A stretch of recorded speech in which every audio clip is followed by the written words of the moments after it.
ভাই ফারুক হোসেন আপনি জানতে চেয়েছেন, ইবাদতের লক্ষ্য রবের সন্তুষ্টি না হয়ে অন্য কিছু হলে তা শিরক। বাবা মায়ের খেদমত রবের হুকুম বা ইবাদত লক্ষ্য হলেও লক্ষ্য থাকে বাবা মাকে সন্তুষ্ট করা, তবে এটাও কি শিরক? ভাই ফারুক খুবই গুরুত্বপূর্ণ প্রশ্ন করেছেন। বাবা মায়ের খেদমত বা সেবা করে তাদেরকে সন্তুষ্ট করার উদ্দেশ্য যদি থাকে সেটি শিরক হবে না।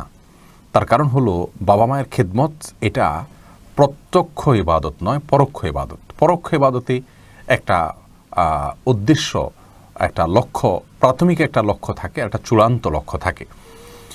যেমন আমরা অজুর কথা বলতে পারি, অজু এই ইবাদতটি আপনার প্রত্যক্ষ ইবাদত নয়, হাত মুখ ধোয়া এটা সরাসরি বা মূলগতভাবে ইবাদত নয়, কিন্তু এটা হলো মূল ইবাদত সলাতের মাধ্যম।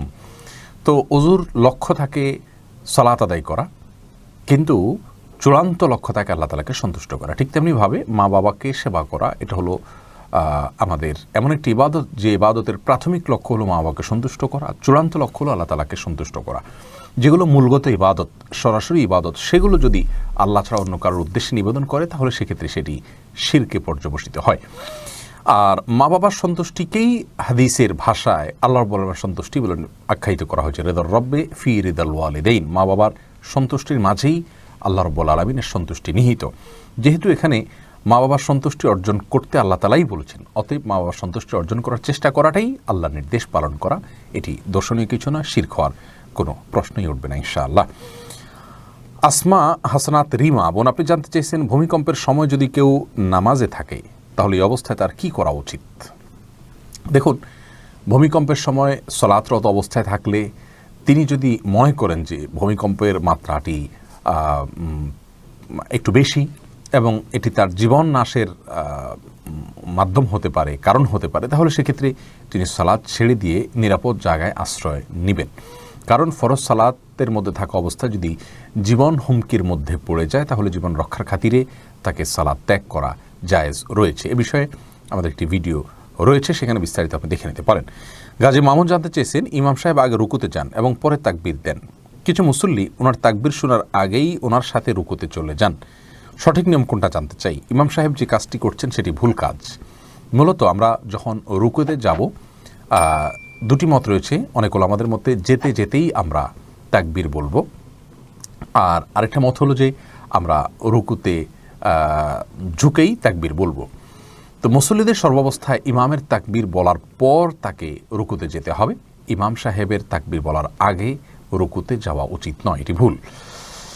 আব্দুল করিম খোকন আপনি জানতে চেয়েছেন, ইলেকট্রনিক মিডিয়াতে লিখিত সালামের জবাব দেয়া কি ঐচ্ছিক নাকি ওয়াজিব?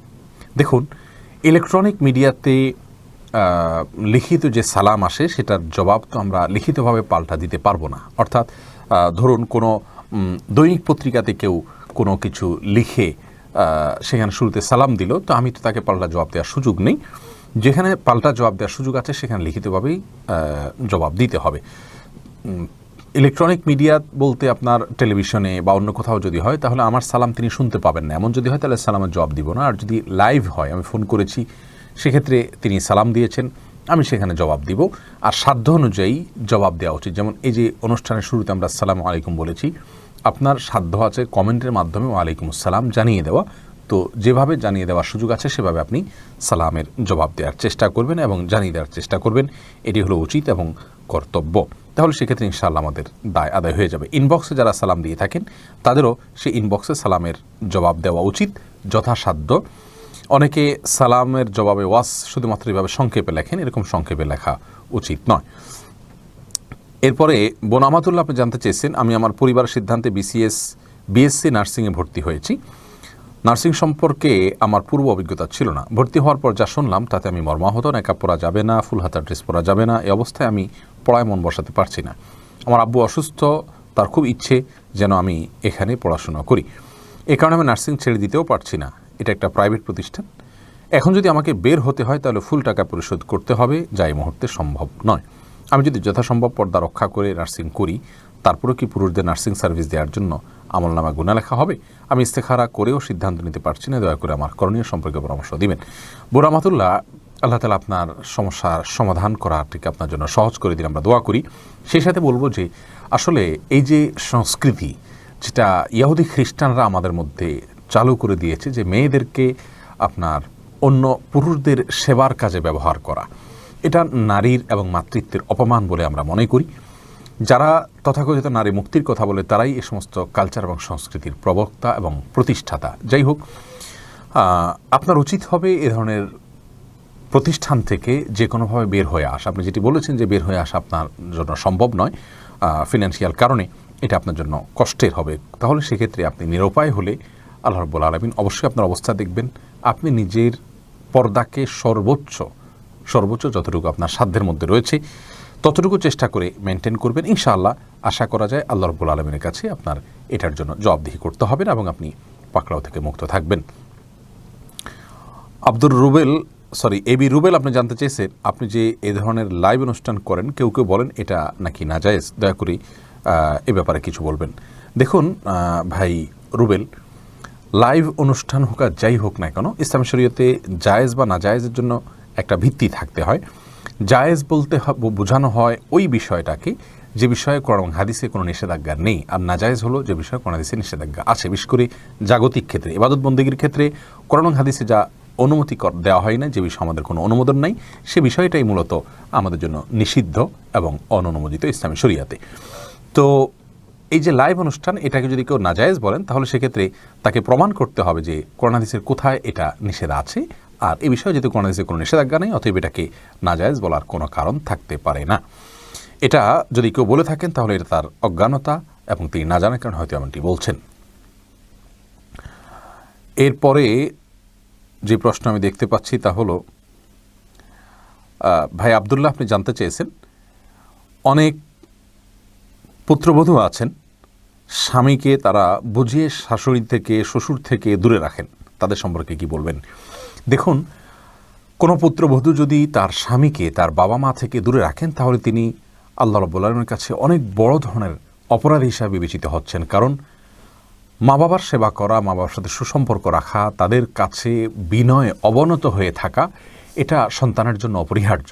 আর সে কাজে বাধা হয়ে যিনি দাঁড়াবেন তিনি আল্লাহ রাব্বুল আলামিনের চোখে, আল্লাহ তাআলার দৃষ্টিতে, কারণ হাদিসের দৃষ্টিতে ভয়াবহ রকমের অপরাধী হিসেবে বিবেচিত হবেন। বিধায় এ ধরনের কর্মকাণ্ডে যে বা যারাই জড়িত আছেন তারা আল্লাহ রাব্বুল আলামিনের কাছে তওবা করতে হবে এবং ক্ষমা প্রার্থনা করতে হবে। আল্লাহ রাব্বুল আলামিন আমাদেরকে সব ধরনের অপরাধ থেকে বেঁচে থাকার তৌফিক নসিব করুন।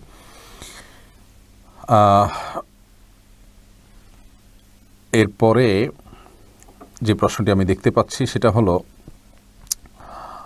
আদনান সাইম আপনি জানতে চেয়েছেন, ইউটিউবে আমাদের এই লাইভটি ইউটিউব সুন্নাহ ফাউন্ডেশন ইউটিউব চ্যানেলেও প্রচারিত হচ্ছে, যার কারণে সেখান থেকে অনেকে প্রশ্ন করছেন, সেগুলোর উত্তর আমরা দিচ্ছি ইনশাআল্লাহ বিদিনিল্লাহ। আদনান সিয়াম আপনি জানতে চেয়েছেন, চীনামাটির পাত্রে জাফরানের কালি দিয়ে কোরআনের 6টি আয়াতে শেফা লিখে তা ধুয়ে এটি রোগীকে পান করানো হয়, মনে করা হয় তো রোগী সুস্থ হয়ে যাবে, এটি কি জায়েজ নাকি বিদআত? এটি ইসলামী শরিয়া কর্তৃক নির্দেশিত কোনো চিকিৎসা পদ্ধতি নয়, বরং বিভিন্ন রকমের আয়াত, কোরআন কারীমের কোনো দোয়া, হাদিসে বর্ণিত কোনো দোয়া, এটা পড়ে ফু দেওয়া যেতে পারে, কিন্তু ধুয়ে পানি খাওয়ার কথা কোরআন হাদিসের কোনো শিক্ষা দ্বারা আমরা পাই না, এটি বর্জন করা উচিত। আব্দুল্লাহ মোতাওয়াক্কিল আপনি প্রশ্ন করেছেন ইউটিউবে, আমাদের সুন্নাহ ফাউন্ডেশন ইউটিউব চ্যানেলে লাইভটি যাচ্ছে, সেখানে প্রশ্ন করেছেন শুক্রবার কোনো দুরূদ পাঠ করার কথা হাদিস শরীফে এসেছে এবং কতবার পাঠ করার কথা বলা হয়েছে। এ বিষয়ে আমাদের একটা ভিডিও আছে প্রিয় দর্শক, আমরা বলেছি সেখানে যে রাসূল আকরাম সাল্লাল্লাহু আলাইহি সাল্লাম একাধিক হাদিসে জুমার রাতে এবং জুমার দিনে, অর্থাৎ জুমার রাত বলতে বৃহস্পতিবার সন্ধ্যা থেকে নিয়ে জুমার দিন সন্ধ্যা পর্যন্ত এই সময়ের মধ্যে বেশি বেশি দুরূদ পড়তে বলেছেন। তিনি বলেছেন, আকসিরু মিনাস সালাতি আলাইয়া লাইলাতুল জুমআতি ওয়া ইয়াউমাল জুমআ, তোমরা জুমার রাতে এবং জুমার দিনে আমার প্রতি তোমরা দুরূদ বেশি বেশি করে প্রেরণ করো, কারণ আল্লাহ রাব্বুল আলামিনের ফেরেশতারা আমার কাছে দুরূদকে পেশ করে থাকেন। এর জন্য যে কোনো দুরূদ, নির্দিষ্ট কোনো দুরূদ ইব্রাহিম পড়তে পারেন, শুধু সাল্লাল্লাহু আলাইহি ওয়াসাল্লাম পড়তে পারেন, আল্লাহুম্মা সাল্লি আলা মুহাম্মদ ওয়া আলা আলি মুহাম্মদ পড়তে পারেন, বেশি বেশি দুরূদ পড়বেন জুমার সারা দিন ব্যাপী। জুমার দিন আসরের পরে জাযাল্লাহু আন্না মুহাম্মাদান মাওয়ালু, এই দোয়াটি, এই দুরূদটি 80 বার পাঠ করলে 80 বছরের গুনাহ মাফ হয় এবং আরো বিভিন্ন ফজিলতের কথা হাদিসে বর্ণিত হয়েছে, কিন্তু সেই হাদিসের সনদকে অনেক মুহাদ্দিসিন ইকরাম অত্যন্ত দুর্বল সূত্রে বর্ণিত বলেছেন, অর্থাৎ সেটি বিশুদ্ধতার মানদণ্ডে উত্তীর্ণ নয়। এরপরে গাজী মামুন আপনি জানতে চেয়েছেন ইমাম সাহেব আগে রুকুতে যান এবং পরে তাকবীর দেন। আপনার প্রশ্নটা আমরা দিয়েছি। এরপরে আজমির শরীফ আপনি প্রশ্ন করেছেন ইউটিউবে আমাদের চ্যানেলে, মেয়েদের নাম আর নামতা রাখা যাবে কি না। না, এটা মেয়েদের কোনো অর্থবহ নাম হবে না, ছেলেদেরও কোনো অর্থবহ নাম হবে না। আর নামতা মানে আমি আপনাকে নেয়ামত দিয়েছি, অতএব এটা আল্লাহর বড় একটা কথা, এটা কোনো মানুষের নাম হতে পারে না। কোরআনে কোনো শব্দ পেলেই সেটি আমাদের নাম হবে এমন কোনো কথা নয়, তার অর্থ আমাদের জানতে হবে। তামিম আহমেদ আপনিও প্রশ্ন করেছেন আমাদের ইউটিউব চ্যানেলে, আমাদের শিক্ষা ব্যবস্থায় অনেক শিরক কুফরি হিন্দুদের রীতি নীতি ইসলাম বিরোধী ও অমাননাকর বিষয় পড়ানো হচ্ছে, বাধ্য হয়ে এসব কবিতা বা গল্প পড়লে এবং পরীক্ষায় লিখলে পাপ হবে কি না। দেখুন, বাধ্য হয়ে আমরা লিখতে হচ্ছে, পড়তে হচ্ছে, এমনটি হলে অবশ্যই আল্লাহর কাছে পাপ হবে না, কারণ আল্লাহ তাআলা বলেছেন লা ইউকাল্লিফুল্লাহু নাফসান ইল্লা উসআহা, মানুষকে তার সাধ্যের বাইরে কোনো কিছু তার উপরে চাপিয়ে দেওয়া হয়নি। যার কারণে নিরুপায় হয়ে যদি এরকম করেন, তার প্রতি তার সন্তুষ্টি না থাকে, ইনশাআল্লাহ আল্লাহর কাছে তার জন্য জবাবদিহি থাকবে না। নাহিদ নোমান জানতে চেয়েছেন কোন কাজ করলে পরিবারে অশান্তি দূর হবে ও আর্থিক সচ্ছলতা ফিরবে। ভাই নাহিদ, এর জন্য আপনাকে আমি পরামর্শ দেব দুটি কাজ সবচেয়ে গুরুত্বের সাথে করার। এক হলো দুরূদ শরীফ, আর একটা হলো ইস্তেগফার। এই দুটি জিনিস আপনি বেশি বেশি করে পাঠ করবেন। রাসূল আকরাম সাল্লাল্লাহু আলাইহি ওয়াসাল্লামের হাদিস থেকে বোঝা যায় দুরূদ এটা বেশি বেশি করে পাঠ করলে মানুষের বিপদ আপদ দূর হয়, পেরেশানি থেকে আল্লাহ তাআলা মুক্তি নসিব করেন। ইস্তেগফারের ক্ষেত্রে আল্লাহ তাআলা বলেছেন সূরা নূহের মধ্যে, ফাকুলতু আস্তাগফিরু রাব্বাকুম ইন্নাহু কানা গাফফারা ইউরসিলিস সামা আলাইকুম মিদরারা ওয়া ইউমদিদুকুম বিআমওয়ালিন ওয়া বানিন ওয়া ইয়াজআল লাকুম জান্নাতিন ওয়া ইয়াজআল লাকুম আনহারা। আয়াতগুলোর আলোকে অনেক মুফাসসিরিন ইকরাম, অনেক উলামা ইকরাম বলেছেন যে ইস্তেগফার বেশি বেশি করলে আল্লাহ তাআলা রিজিক বৃদ্ধি করেন এবং মানুষের রিজিকের অনটন দূর করেন। অতএব এই দুটি আপনি নিয়মিত করবেন, সেই সাথে আপনি খুব সিরিয়াসনেসের সাথে হালাল উপার্জনের জন্য চেষ্টা করে যাবেন। আল্লাহ তাআলা আপনার সমস্যাকে দূর করে দিন। এরপরে মাসুদ হোসেন জানতে চেয়েছেন, প্রতিবন্ধী সন্তান হলে লোক বলে আল্লাহ তার বিনিময়ে তোমাকে ভালো কিছু দান করবেন, এ কথাটা কতটুকু সত্য? ভাই মাসুদ হাসান, এ কথাটা পরিপূর্ণ সত্য। কারণ ইন্না আজামাল জাজা মিন আজমিল বালা, মানুষের জন্য যত বেশি পরীক্ষা আসে বড় আকারে, তার বিনিময়ে সেরকম বড় আকারে আসে। সন্দেহাতীতভাবে কোনো বিকলাঙ্গ সন্তান যদি জন্ম হয়, কোনো প্রতিবন্ধী সন্তান যদি জন্ম হয়, মা বাবার অনেক পেরেশানির কারণ হয়, অনেক কষ্টের কারণ হয়। আল্লাহ তাআলার এই ফয়সালা তিনি মেনে নিয়েছেন, এই বিপদে তিনি ধৈর্য ধারণ করেছেন, এর জন্য তিনি অবশ্যই আল্লাহ তাআলার কাছে বিনিময় পাবেন। কারণ আল্লাহ তাআলা কোরআনে বলেছেন ইন্নামা ইউওয়াফাস সাবিরুনা আজরাহুম বিগাইরি হিসাব, যারা ধৈর্যশীল তাদের বিনিময় আল্লাহ তাআলা বিনা হিসাবে দিবেন। অতএব যারা তাদের এ ধরনের সন্তানের কারণে, সন্তান বিকলাঙ্গ হওয়ার কারণে বা অটিস্টিক হওয়ার কারণে তারা কষ্ট করছেন, স্ট্রাগল করছেন, ধৈর্য ধারণ করছেন, আল্লাহ ফয়সালাকে মেনে নিচ্ছেন, সন্দেহাতীতভাবে তার জন্য আল্লাহর রহমানের কাছে তারা অফুরন্ত সওয়াব লাভ করবেন। এরপরে যে প্রশ্ন আমি দেখতে পাচ্ছি তা হলো নিলয় আপনি প্রশ্ন করেছেন আমাদের ইউটিউব চ্যানেলে, বাবা মা চাকরির জন্য কন্যা সন্তানকে চাপ দিতে পারবে কি না? না, বাবা মার জন্য অধিকার নেই যে কন্যা সন্তানকে চাকরির জন্য তারা চাপ দিবেন। কারণ বাবার জন্য কর্তব্য হলো কন্যাকে বিয়ের আগ পর্যন্ত তার ব্যয়ভার বহন করা, আর বিয়ে হয়ে গেলে সেক্ষেত্রে স্বামী তার ব্যয়ভার বহন করবে, কিন্তু বাবা তাকে চাপ দিতে পারবেন না চাকরির জন্য। বহু পরিবারে বাবা তার মেয়েকে চাকরির জন্য চাপ দিয়ে থাকেন। হ্যাঁ, যদি বাবার উপার্জন দিয়ে সংসার চলে না, তিনি আসলেই অনটনে আছেন এবং মেয়ে সম্পূর্ণ পর্দা মেনটেইন করে ফিতনা মুক্ত থেকে তিনি উপার্জন করতে পারেন, সুযোগ যদি থাকে, তাহলে অবশ্যই বাবার আদেশকে, বাবার পরামর্শকে বিবেচনায় রাখা উচিত। এক্ষেত্রে তার বাড়াবাড়ি করা উচিত নয়, বা বাবার আদেশকে লঙ্ঘন করা উচিত নয়। সাইফুল ইসলাম জানতে চেয়েছেন, একামতে দিনের কাজ করা কি ফরজ নাকি ওয়াজিব? একামতে দিনের কাজ কি সকলেই করতে হবে? ভাই সাইফুল ইসলাম, একামতে দিন অর্থাৎ দিনকে প্রতিষ্ঠা করা, দিনকে যথাযথভাবে কায়েম করা, এটি প্রত্যেকটা মানুষের জন্যই কর্তব্য। কিন্তু একামতে দিন এর অর্থ আমরা অনেকেই করে থাকি যে এটা হলো রাষ্ট্রে দিন প্রতিষ্ঠা করা।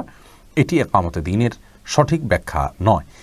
আর নাকিমুদ্দিন এই আয়াতের ব্যাখ্যায় মুফাসসিরিন ইকরাম বিভিন্ন বড় বড় তাফসিরের গ্রন্থসমূহে তাফসির বিশেষজ্ঞগণ কী কী ব্যাখ্যা করেছেন সেগুলো আমাদের দেখতে হবে, আমলে আনতে হবে।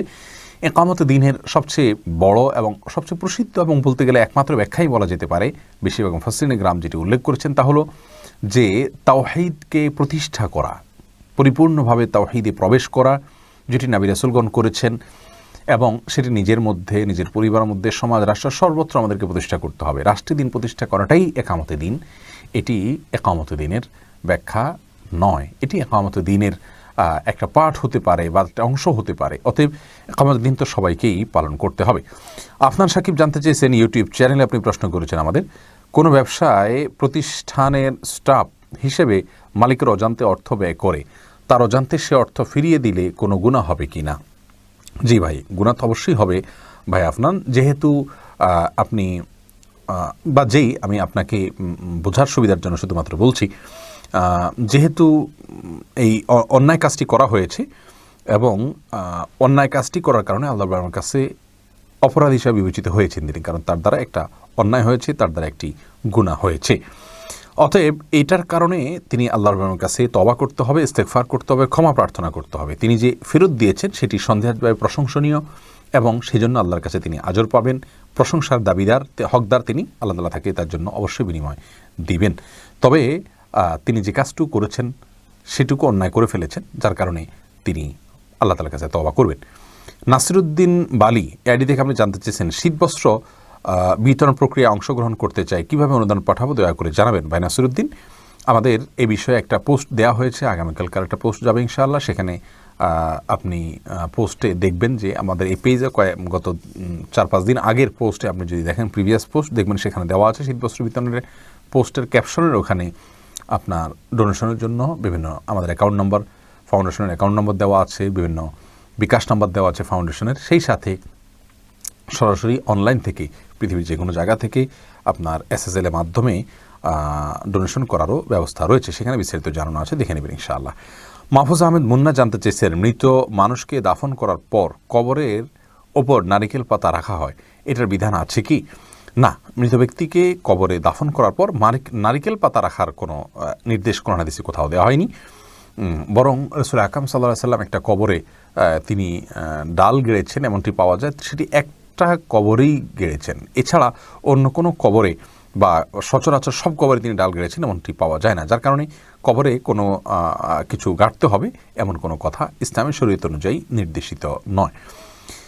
এরপরে এমডি জায়েদ আপনি ইউটিউব চ্যানেলে প্রশ্ন করেছেন, রাতে ঘুমানোর আগে তায়াম্মুম করলে কি ওযুর সুন্নত পালন হবে? রাতে ঘুমানোর আগে যদি কেউ তায়াম্মুম করেন, সেক্ষেত্রে অজু করতে তিনি অপারগ অথবা অজু তার জন্য কষ্টকর, সেই ভিত্তিতে তিনি যদি তায়াম্মুম করেন, তাহলে ইনশাআল্লাহ অজুর যে কাজ, পবিত্রতা অর্জনের কাজ, সেটি আদায় হবে এবং সেই সওয়াব তিনি পাবেন ইনশাআল্লাহ।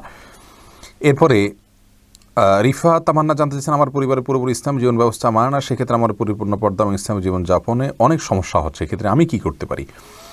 বোন রিফা, আপনাকে বলবো যে এক্ষেত্রে আল্লাহ রাব্বুল আলামিন আপনাকে যতটুকু সাধ্য দিয়েছেন, আপনি পরিবারকে বুঝিয়ে হোক বা যেখানে পরিবারেরকে বোঝানোর ব্যাপার নেই, আপনি নিজের করার বিষয়, সেটি আপনি নিজে যতটুকু সাধ্য করলে ততটুকু আল্লাহ তাআলার নির্দেশগুলোকে, আদেশগুলোকে মেনে চলার চেষ্টা করবেন। বাস, আপনার এর বাইরে অতিরিক্ত কোনো প্রেশার নেওয়ার প্রয়োজন নেই, কারণ ইসলাম আপনাকে এর বেশি চাপ দেয়নি। এরপরে মুন্সি তানজিনা আপনি জানতে চেয়েছেন, যাকাতের টাকা কি আমি আগে দিতে পারবো? জি, আপনি যাকাতের টাকা অগ্রিম দিতে পারেন, যাকাতের টাকা অগ্রিম দেওয়া যায়। আমার এখনও যাকাতের বর্ষ পূর্ণ হয়নি, কিন্তু আমি আগামী অর্থ বৎসরের যেটা হয়তো কয়েক মাস পরে পূর্ণ হবে বা পরে পূর্ণ হবে, সেটাকে আমি এখন থেকে দিচ্ছি এবং কাউন্ট করে রাখছি যে আমি এত টাকা দিলাম যাকাত থেকে, পরবর্তী সেটাকে অ্যাডজাস্ট করলাম, এটি জায়েজ রয়েছে। আহমেদ খান জানতে চেয়েছেন, অলি ছাড়া বিবাহ কেন জায়েজ? ইমাম আবু হানিফা রাহমাতুল্লাহ যুক্তি কী ছিল এ ব্যাপারে? ভাই আহমেদ খান প্রাপ্তবয়স্ক মেয়ে, তিনি নিজেকে নিজে বিবাহ বন্ধনে আবদ্ধ করতে পারেন অভিভাবকের অনুমতি ছাড়াও, এটি ইমাম আবু হানিফা রাহমাতুল্লাহর মত। এ মতের সপক্ষে কী যুক্তি আছে আপনি জানতে চেয়েছেন? এ মতের সপক্ষে তার যুক্তি হলো যে রাসূল আকরাম সাল্লাল্লাহু আলাইহি ওয়াসাল্লাম বিভিন্ন হাদিসে বিবাহকে মেয়ের নিজের দিকে সম্বন্ধ করেছেন, আইয়ুমা ইমরাআতিন নাকাহাত, এই টাইপের শব্দ রয়েছে। আবার আয়েশা রাদিয়াল্লাহু তাআলা আনহার যে হাদিস আমরা জানি, যেখানে নবী আলাইহিস সালাম থেকে হাদিস তিনি বর্ণনা করেছেন যে মেয়ে নিজেকে বিয়ে দিবে অভিভাবকের অনুমতি ছাড়া, ফানিকাহুহা বাতিলুন বাতিলুন বাতিলুন, তার বিবাহ বাতিল বাতিল বাতিল। এই হাদিস বর্ণনাকারী আম্মা আয়েশা রাদিয়াল্লাহু তাআলা আনহার ব্যাপারেই বর্ণিত আছে যে তিনি তারই নিকটাত্মীয় কেউ এরকম তাদের অভিভাবকের অনুমতি ছাড়া বিবাহের বিষয়টি বর্ণিত হয়েছে হাদিসে। এরকম আরও অনেকগুলো হাদিসের ভিত্তিতে তিনি মূলত এটি বলে থাকেন। আর তাছাড়া একজন প্রাপ্তবয়স্ক নারী হোক আর পুরুষ হোক, তার নিজের ব্যাপারে ইসলাম সব ক্ষেত্রে তাকে স্বাধীনতা দিয়েছে। তার অর্থ তিনি ব্যয় করা, আয় করা, নিজের ব্যয়ভার বহন করা, সব কিছুর স্বাধীনতা ইসলাম দিয়েছে। অতএব এক্ষেত্রে তার স্বাধীনতা থাকবে, হলো তার যুক্তি। আর অনেকগুলো যুক্তি এবং দলিল এক্ষেত্রে রয়েছে। এরপরে এমডি বজলুর রশিদ হীরা জানতে চেয়েছেন কত শতাংশ অ্যালকোহল যুক্ত পানীয় পান করা জায়েজ আছে। দেখুন, অ্যালকোহল যুক্ত পানীয় পান করা জায়েজ নেই। মাহাররামা কাসিরুহু ফাকালিলুহু হারাম, যেটি বেশি পরিমাণে পান করা হারাম, সেটার অল্প পরিমাণে পান করাও হারাম। এরপরে প্রশ্ন করেছেন জাকির RTI, এই আইডি থেকে ইউটিউব আপনি প্রশ্ন করেছেন তীর বা বন্দুক দিয়ে পাখি বা পশু শিকার করলে তা যদি জবে করার আগে মারা যায় তা কি খাওয়া জায়েজ হবে? দেখুন, তীর বা বন্দুক আপনি নিক্ষেপ করার সময় যদি আল্লাহর নাম নিয়ে নিক্ষেপ করে থাকেন এবং তাতে যদি মারা যায় তাহলে সেটা আপনি খেতে পারবেন। সেটাই আপনার বিসমিল্লাহ বলে পাঠানোটাই আপনার জন্য যথেষ্ট হবে এক্ষেত্রে। এরপরে শাহরিয়ার জাহান বুশরা আপনি ইউটিউবে আমাদের চ্যানেলে প্রশ্ন করেছেন দাড়ি রাখলে চাকুরিতে নিবে না, এক্ষেত্রে দাড়ি কাটা কি জায়েজ হবে? যদি তার বিকল্প কোনো ওয়ে থাকে তাহলে সেক্ষেত্রে তার জন্য এটি জায়েজ হবে না। আর যদি বিকল্প কোনো পথ তার সামনে খোলা না থাকে তাহলে সেক্ষেত্রে তার জন্য এটি জায়েজ হবে ইনশাআল্লাহ বিইذনিল্লাহ। এরপরে এমডি রিফন মাতব্বর আপনি জানতে চাইছেন রাস্তায় পাওয়া টাকা কি মক্তবের কাজে লাগানো যাবে? রাস্তায় পাওয়া টাকা যদি পরিমাণে অল্প হয় আপনি নিজে অভাবী হলেও খেতে পারেন অথবা যে কাউকে দিয়ে দিতে পারেন। আর যদি পরিমাণে একটু বেশি হয় তাহলে মালিককে খুঁজে বের করার জন্য আপ্রাণ চেষ্টা করতে হবে। তাকে পাওয়ার সকল পথ বন্ধ হয়ে গেলে বা আশা ছেড়ে দিলে সেক্ষেত্রে আপনি গরিব হলে নিজে খেতে পারেন অথবা যে কোনো কল্যাণমূলক কাজে আপনি দান করে দিতে পারেন। এরপরে এসপিবি সিয়াম আপনি জানতে চাইছেন ইউটিউব চ্যানেলে জেনাকারী ও ইসলাম বিমুখ আত্মীয়ের সাথে সম্পর্ক ছিন্ন করলে সেটা কি কবিরা গুনার অন্তর্ভুক্ত হবে?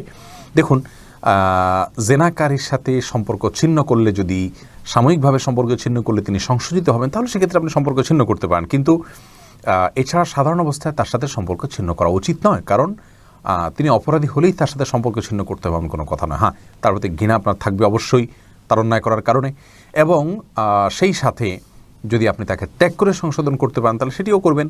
আর তা না হলে তার সাথে স্বাভাবিক সম্পর্ক রাখবেন। হ্যাঁ, আপনার ঘৃণাবোধ থাকবেই, সে কারণে দূরত্ব তো অবশ্যই থাকবে, কিন্তু সম্পর্ক ছিন্ন করবেন না। ইসলাম বিমুখ আত্মীয়র সাথে সম্পর্ক ছিন্ন পর্যন্ত যাওয়া কোনো প্রয়োজন নেই। সে আত্মীয় হিসাবে তার সাথে সম্পর্ক আপনাকে রক্ষা করার চেষ্টা করা উচিত এবং আপনার আচরণ দিয়ে তাকে মুগ্ধ করা উচিত। এক্ষেত্রে একই কথা প্রযোজ্য, যদি আপনি সাময়িকভাবে সম্পর্ক ছিন্ন করলে তার জন্য সেটা প্রেশারের কারণ হয়, সে শুদ্ধতার পথে আসতে পারে, সে আশা থাকে, তাহলে আপনি এটি করতে পারেন। এরপরে সেলিনা পারভিন শেলি আপনি জানতে চান প্রাইমারি স্কুলে মেয়েরা চাকরি করতে পারবে কি না। দেখুন, প্রাইমারি স্কুলে মেয়েরা যদি চাকরি করেন তাহলে সেক্ষেত্রে পরিপূর্ণভাবে পর্দা যদি মেনটেন করে করতে পারেন, পুরুষদের সাথে একসঙ্গে তার ডিউটি করতে না হয় বা পর্দার খেলাফ না হয়, তাহলে সেক্ষেত্রে তিনি করতে পারেন। কিন্তু এটা জটিল এবং কঠিন, আমরা জানি যে এটা পরিপূর্ণভাবে মেনটেন করা জায়েজ হয় না, সম্ভব হয় না, অনেকটা কঠিন হয়ে যায়।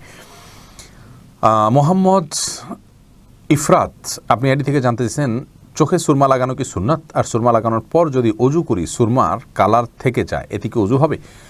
আপনার শেষ প্রশ্ন উত্তর আগে দিই, সুরমার কালার যদি চোখে থেকে যায় অজু করার পরেও তাহলে তাতে অজু হয়ে যাবে, কোনো অসুবিধা নেই। আর চুরমা লাগানো সুন্নাত, জি সুরমা লাগানো সুন্নাত। সুরমা যেন অরিজিনাল হয়, স্বাস্থ্যসম্মত হয়, ক্ষতির কারণ না হয়, সেদিকটা খেয়াল করা উচিত। তবে সুরমা লাগানো সুন্নাত। রাসূল আকরাম সাল্লাল্লাহু আলাইহি ওয়াসাল্লামের হাদিসে সুরমা লাগানোর কথা স্পষ্টভাবে বর্ণিত হয়েছে। সুমাইয়া হাসান আপনি আমাদের ইউটিউব চ্যানেলে প্রশ্ন করেছেন মেয়েদের কি নামের কোনো পর্দা আছে? না বোন, নামের কোনো পর্দা নেই। যদি থাকতো তাহলে আল্লাহ তাআলা কোরআনে মারিয়ামের নাম উল্লেখ করতেন না, নবী সাল্লাল্লাহু আলাইহি সাল্লামের স্ত্রীগণের নাম হাদিসে উল্লেখ হতো না। তবে যেখানে নাম উল্লেখ না করলেও চলে সেখানে অমুকের মা এভাবে ছদ্ম নামে তাকে ডাকা ভালো, যাতে করে কেউ নাম শুনে নাম নিয়েও কোনো জল্পনা কল্পনা করার সুযোগ না পায়। তবে এটি নাজায়েজ বা নিষিদ্ধ না, নিষিদ্ধ হলে কোরআন হাদিসে থাকতো না। এরপরে মুজাহিদুল ইসলাম শওকাত আপনি জানতে চেয়েছেন যে ঘরে সূরা বাকারা পড়া হয় সে ঘরে জিন শয়তান প্রবেশ করতে পারে না, এটা কি সঠিক? যদি সঠিক হয় তবে সূরা বাকারা কতটুকু পড়তে হবে? ভাই মুজাহিদুল ইসলাম, এটা সঠিক এবং এ সম্পর্কে রাসূল আকরাম সাল্লাল্লাহু আলাইহি সাল্লামের স্পষ্ট হাদিস রয়েছে। সূরা বাকারা যদি তেলাওয়াত করা হয় কোনো বাসায়, সেখানে জিন শয়তান প্রবেশ করে না। এক্ষেত্রে কতটুকু তেলাওয়াত করবেন? এর উত্তর হলো যে আপনি তেলাওয়াত করতে থাকবেন শুরু থেকে শেষ পর্যন্ত, কোনো লিমিটেশন নাই যে এত আয়াত পড়বেন। যত বেশি পড়বেন বারবার পড়তে থাকবেন, নিজে পড়তে না পারলে তেলাওয়াত রেকর্ডকৃত তেলাওয়াত চালু করে রাখবেন। যদি অনেক উলামা একরাম সেটিকে যথেষ্ট নয় বলেছেন, কিন্তু আমরা দেখেছি রেকর্ডকৃত তেলাওয়াত চালু করে রাখলেও বাসা বাড়িতে জিনের উপদ্রব কমে যায়, মানুষ অনেকটা সুরক্ষিত হয়ে যায় আলহামদুলিল্লাহ। এরপরে আব্দুল্লাহ মাহমুদ জানতে চেয়েছেন ইউটিউব চ্যানেলে, নামাজে তেলাওয়াতে ভুল হলে কি সেজদা দিতে হবে? দেখুন, নামাতে যদি তেলাওয়াতে ভুল হয় তাহলে সেজদা দেওয়ার ব্যাপার নাই। আপনার ভুলটা হয় অর্থ বিকৃত হওয়ার পর্যায়ের ভুল হবে না, তাহলে তো কোনো অসুবিধাই নেই।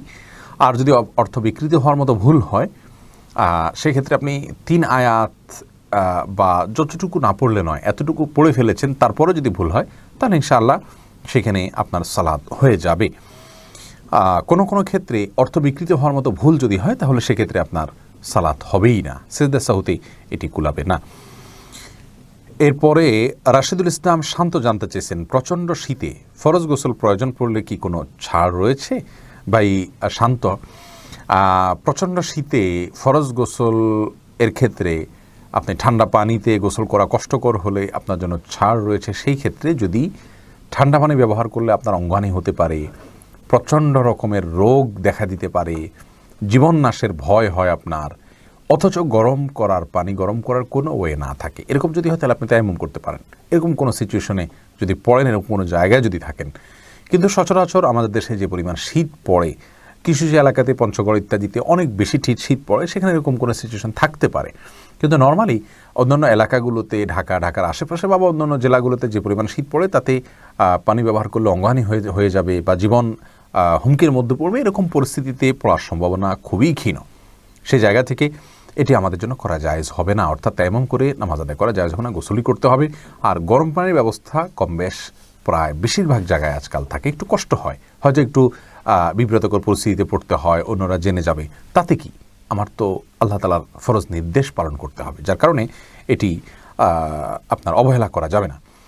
নুসরাত জাহান ইমু আপনি জানতে চেয়েছেন, মৃত ব্যক্তির সামনে আগরবাতি জ্বালানো যাবে কিনা? দেখুন, আগরবাতি মূলত জ্বালানোর নির্দেশ হলো সুঘ্রাণের জন্য, অতএব মৃত ব্যক্তিকে রেখেছেন, তার দেহ থেকে কোনো দুর্গন্ধ আসতে পারে, সেই জায়গা থেকে আপনি সুঘ্রাণ যুক্ত কোনো কিছু ব্যবহার করতেই পারেন, আগরবাতি জ্বালাতেই পারেন। এছাড়া মসজিদে আগরবাতি জ্বালানোর কথা মুরাদুল্লাহ তাআলা বলেছেন। ইমানদারের বাসা বাড়িতে আগরবাতি অথবা ধূপের আপনার ধোঁয়া এটা প্রজ্বলন করা হবে সুঘ্রাণের জন্য, এটি ভালো, এটি খারাপ কোনো কাজ নয়, তবে মৃত ব্যক্তির জন্য করতেই হবে এমন কোনো বিষয় নয়। এরপরে মাসুদ আল হাসান মুন আপনি জানতে চেয়েছেন, পুরুষের জন্য ডায়মন্ড ব্যবহার করা যাবে কি না? ভাই মাসুম, পুরুষের জন্য ডায়মন্ড ব্যবহার করার পরে কোনো নিষেধাজ্ঞা কোনো হাদিসে আসেনি। সোনার ব্যাপারে, স্বর্ণের ব্যাপারে নিষেধাজ্ঞা রয়েছে, রূপা ব্যবহার করতে পারবেন পুরুষ, ডায়মন্ডের ব্যাপারে যেহেতু কোনো নিষেধাজ্ঞা আসেনি অতএব ডায়মন্ড ব্যবহার করতে পারবেন। আল্লাহু আ'লাম বিসওয়াব। হেলাল রহমান জানতেছেন, শীতবস্ত্র দেওয়ার জন্য যাকাতের টাকা দেওয়া যাবে কিনা? আমরা এই বছর যাকাতের টাকা নিচ্ছি না শীতবস্ত্রে, তবে হ্যাঁ, কোনো গরিব অভাবী মানুষকে আপনি যাকাতের টাকা থেকে শীতবস্ত্র কিনে দিতে পারেন যদি তিনি যাকাত খাওয়ার মতো হকদার হন এবং শীতবস্ত্রের প্রয়োজন তার হয়। হাফিজা খাতুন রূপা আপনি জানতে চেয়েছেন, স্বামীর অনুমতি ছাড়া নিজের টাকা কি দান করা যাবে? হ্যাঁ, অবশ্যই বোন হাফিজা, আপনি আপনার স্বামীর অনুমতি ছাড়া আপনার নিজস্ব টাকা, নিজস্ব সম্পদ অবশ্যই দান করতে পারেন, কারণ আপনার সম্পদ সম্পূর্ণ আপনার এখতিয়ারে। এটি ব্যবহারের ক্ষেত্রে স্বামী বা বাবা বা কোনো অন্য কারোর অনুমোদন নেওয়ার কোনো প্রয়োজন নেই, এটি সম্পূর্ণ আপনার এখতিয়ারাধীন বিষয়, যদি সেটি আপনার মালিকানাধীন হয়। তবে সাংসারিক জীবনে সুখ শান্তির জন্য আপনার স্বামীর সাথে পরামর্শ করে নেওয়া ভালো, যদি স্বামী আপনার বিচক্ষণ হন, সুপরামর্শক হন, আপনার হিতাকাঙ্ক্ষী হন, তাহলে সেক্ষেত্রে তার সাথে পরামর্শ করে কাজ করা অবশ্যই কল্যাণের হবে। এরপরে ফারজানা সুলতানা বোন আপনি জানতে চেয়েছেন, হালাল কর্মসংস্থান হিসাবে মেয়েরা কি কি কাজ করতে পারবেন? মেয়েরা বাসা বাড়িতে হাতের কাজ করতে পারেন, আজকাল অনেক হাতের কাজ করা যায়, অনলাইনে অনেক কাজ করতে পারেন পর্দা সম্পূর্ণ মেনটেন করে, ফিতনা থেকে বেঁচে থেকে। আর অফলাইনে যদি কাজ করতে হয় তাহলে এমন কোনো প্রতিষ্ঠানে কাজ করতে পারেন যেখানে সম্পূর্ণ নারীরা কাজ করেন, অর্থাৎ কোনো পুরুষের সাথে তার কোনো কাজ করতে হয় না, পুরুষের সাথে কথা বলা, সাক্ষাৎ করা, দেখা, এগুলোর প্রয়োজন হয় না, অর্থাৎ পর্দা মেনটেন করা সম্ভব হয়। শরঈ পর্দার জন্য যা যা প্রয়োজন সেগুলো করতে পারেন, তাকে দেখে অন্য কেউ বাজে চিন্তা করবেন সেরকম স্কোপ না থাকে, তাহলে সেক্ষেত্রে তিনি হালাল কর্মসংস্থান হিসাবে এগুলোকে গ্রহণ করতে পারেন।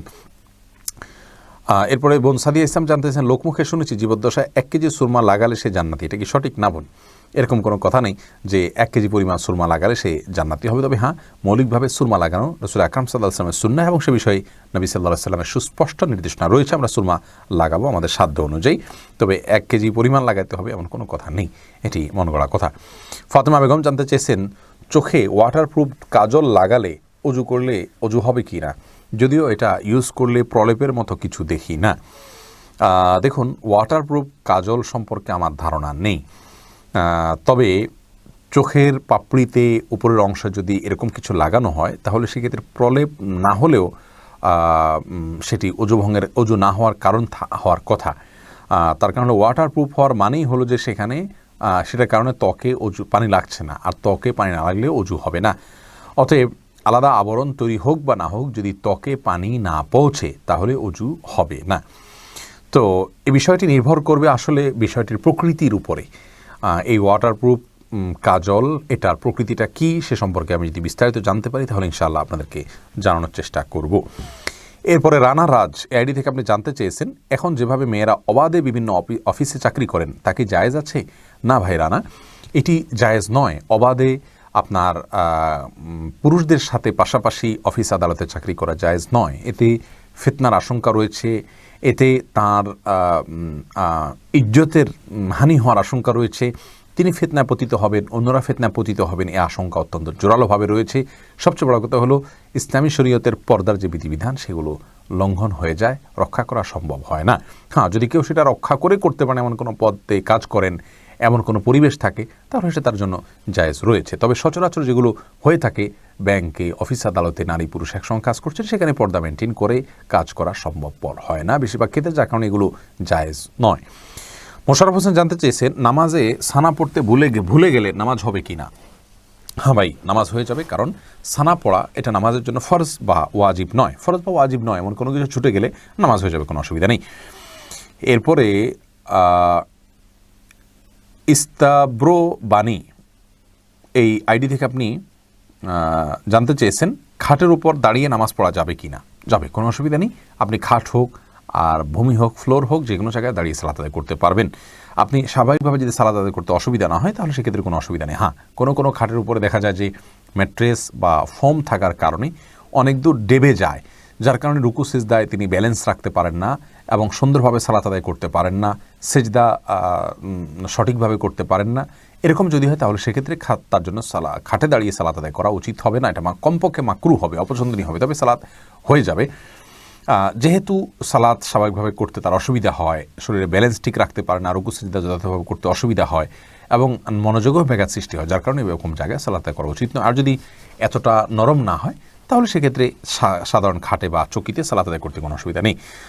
আয়েশা আহমেদ আপনি ইউটিউব চ্যানেলে প্রশ্ন করেছেন, বিয়ের ক্ষেত্রে ছেলে বা মেয়ের ছবি দেখা যাবে কি না? দেখুন, ছেলে বা মেয়ের ছবি দেখা যাবে বিয়ের ক্ষেত্রে শর্ত সাপেক্ষে, আর সে শর্ত হলো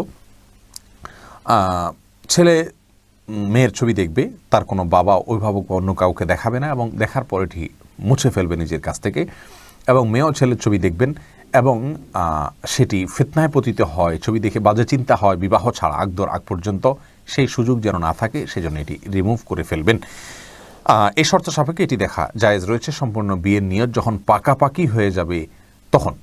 আর আজকাল যেমন হয়, আল্লাহ মাফ করুক, তথাকথিত অবৈধ প্রেমের ক্ষেত্রে অনেকে বলে যে আমার বিয়ের নিয়ত আছে সেজন্য আমি দেখছি, আপনি দেখেই যাবেন, এ অধিকার আপনাকে দেওয়া হয়নি। আপনি এক নজর দেখতে পারেন শুধুমাত্র জানার জন্য, বাস এটুকু। এরপরে আপনি সেটার কন্টিনিউ করতে পারবেন না।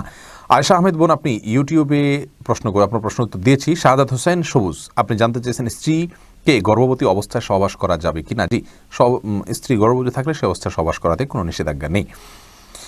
সন্তা ইসলাম জানতে চেয়েছেন, যে ব্যক্তি আল্লাহর 99 নাম মুখস্থ রাখবে সে জান্নাতে যাবে, এই কথাটি কতটুকু সত্য? বোন সন্তা এই সম্পর্কে হাদিসে একটি কথা রয়েছে, নবী সাল্লাল্লাহু আলাইহি ওয়াসাল্লাম বলেছেন, ইন্না লিল্লাহি তাসআমাতে সাইনা ইসমান, নিশ্চয় আল্লাহ তাআলার 99টি নাম রয়েছে, যেই নামগুলোকে যদি কেউ সংরক্ষণ করেন, এই সংরক্ষণ করার একটা অর্থ হলো মুখস্থ করা, আর একটা অর্থ হলো যে এই সংরক্ষণ করার মানে হলো এগুলোর অর্থ বুঝে আল্লাহ তাআলার এই গুণগুলোকে বিশ্বাসে আনা, যেটি আমাদের ঈমানের জন্য অবিচ্ছেদ্য অংশ, করতেই হবে, সেই বিশ্বাস লালন করা। এভাবে যদি কেউ সংরক্ষণ করেন সার্বিকভাবে, তিনি জান্নাতে যাবেন, এরকম একটি হাদিস রয়েছে। কুদরত আহমেদ আপনি জানতে চেয়েছেন, আমি সেনাবাহিনীতে জয়েন হব, এক্ষেত্রে ট্রেনিংয়ে দাড়ি কাটতে হবে, এ সম্পর্কে জানতে চাই। ভাই কুদরত আহমেদ, আপনার জন্য যদি বিকল্প আর কোনো পথ খোলা না থাকে সেক্ষেত্রে আপনার জন্য এটি জায়েজ হতে পারে শর্ত সাপেক্ষে, অর্থাৎ আপনার জন্য চাকুরির আর কোনো পথ খোলা নেই, হালাল উপার্জনের আর কোনো পথ খোলা নেই, আপনি বাধ্য হয়ে চাকরি নিয়েছেন, সেক্ষেত্রে আপনার জন্য এটি জায়েজ হবে সাময়িক সময়ের জন্য। এরপরে যে প্রশ্নটি আমি দেখতে পাচ্ছি তা হলো, মাহবুবা জান্নাত তাসনিন আপনি জানতে চেয়েছেন, ঠান্ডার সমস্যার জন্য অজু না করে তায়াম্মুম করি, এটি আমার জন্য সবসময় জায়েজ কিনা? বোন মাহবুবা, যদি আপনার ঠান্ডা এতই মারাত্মক হয় যে আপনি ঠান্ডা পানি ব্যবহার করলেই আপনার প্রচণ্ড রকমের অসুস্থ হয়ে পড়েন, গরম পানি করবার কোনো বিকল্প ব্যবস্থা নাই, তাহলে সেক্ষেত্রে আপনি তায়াম্মুম করে সালাত আদায় করতে পারবেন। আর যদি ঠান্ডা পানি ব্যবহার করলে সামান্য একটু অসুবিধা হয়, তাহলে তার কারণে আপনি তায়াম্মুম করতে পারবেন না। আর যদি গরম পানির ব্যবস্থাও থাকে আর সেটা ব্যবহার করলে আপনার অসুবিধা খুব বেশি না হয়, তাহলেও আপনি তায়াম্মুম করে সালাত আদায় করতে পারবেন না। এরপরে সজল শেখ আইডি থেকে আপনি জানতে চাচ্ছেন, ব্যাংকে ডিপিএস করা কি হালাল হবে? শুধু ব্যাংকগুলোতে ডিপিএস করা হারাম হবে, যেহেতু সেখানে আপনাকে সুদ দেওয়া হবে, সুদভিত্তিক লেনদেনের চুক্তি আপনার সাথে হয়ে যাবে সেজন্য। আর ইসলামী ব্যাংকগুলো যদি হয় তাহলে সেক্ষেত্রে বেশ কিছুটা ছাড় রয়েছে, এবং সেটি কিছুটা কোনো ক্ষেত্রে এটি সন্দেহের মধ্যে পড়বে, শুবহাতের মধ্যে পড়বে, বাকি মৌলিকভাবে অন্য কোনো উপায় যদি কারো না থাকে এটি নাজায়েজ বা হারাম সরাসরি হবে না। তবে অ্যাভয়েড করতে পারলে সেটাও ভালো, যেহেতু সংশয় বা সন্দেহ সেখানেও রয়েছে। এরপরে এস আশা সরকার আপনি জানতে চাইছেন, কাউকে কথা দেওয়ার পর সেই কথার খেলাফ হলে কি করণীয়? আল্লাহ তাআলার নামে করা কথা বা কসম। দেখুন, আল্লাহর নামে কসম করলে যদি সেটা আপনি রক্ষা করতে না পারেন, ভঙ্গ করেন, তাহলে সেক্ষেত্রে শপথের যে কাফারা সেটা দিতে হবে। কাফারা কি? কাফারা হলো আপনি 3টি রোজা রেখে দিবেন অথবা 10 জন মিসকিনকে একদিনের খাবার দিবেন, তাহলে সেক্ষেত্রে আপনার কাফারা আদায় হয়ে যাবে। এবং কয়েকটি কসমের জন্য একবার কাফারা আদায় করলেও হয়ে যাবে।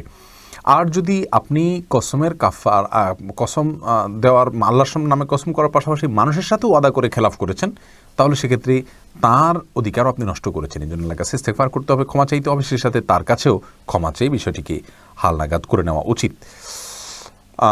এরপরে আরাফাত ফয়সাল আপনি আমাদের ইউটিউব চ্যানেলে প্রশ্ন করেছেন, আমার বাবা আর্মি মেডিকেল কোর থেকে সেন্ট্রাল আফ্রিকাতে ইউএনএ মিশনে গিয়েছেন, তো ওনার উপার্জন কি হালাল হবে? জি হ্যাঁ, এটি হারাম হওয়ার কোনো কারণ নেই ভাই ফয়সাল। আপনার বাবা কাজ করছেন, যে কাজ করছেন, নিরাপত্তা দিচ্ছেন, সেটি হারাম কোনো কাজ নয়।